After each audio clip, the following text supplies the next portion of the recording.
England in the mid-17th century was a kingdom divided. Tensions between King Charles I and Parliament had been simmering for years, fueled by religious differences and power struggles.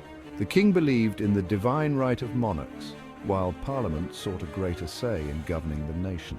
In 1642, these tensions erupted into a full-blown civil war, pitting the king's forces against those loyal to Parliament. The early years of the conflict were marked by indecisive skirmishes and growing frustration on both sides. The Royalists, with their strength rooted in the aristocracy and rural gentry, initially held the upper hand. However, the Parliamentarians, drawing support from towns, cities, and the growing merchant class, were determined to resist the king's absolutist ambitions. As the war dragged on, the need for a decisive victory became increasingly apparent. The fate of England hung in the balance, with neither side able to gain a clear advantage. The stage was set for a confrontation that would determine the course of the nation's history. A confrontation that would take place on a nondescript field near the village of Naseby in the summer of 1645. The English Civil War was not merely a clash of armies, it was a clash of ideologies and social structures.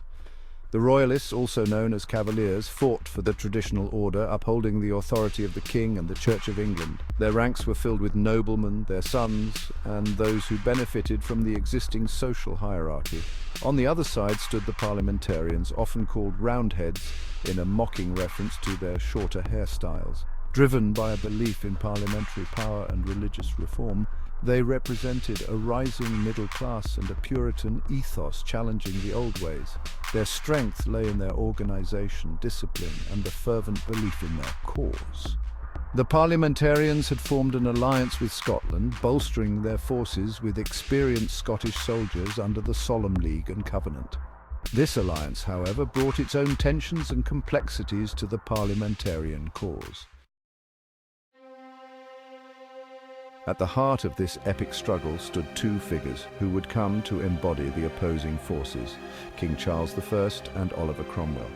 Charles, a deeply religious man, believed firmly in his divine right to rule. He saw any opposition to his authority as a challenge to God's will.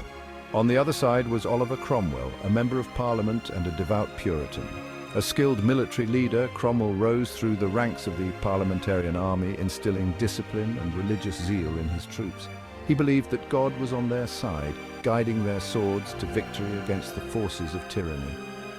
The clash between these two figures was not just about military strategy, it was a clash of worldviews, a battle for the very soul of England. Their contrasting personalities and beliefs would shape the course of the war and have a lasting impact on English history.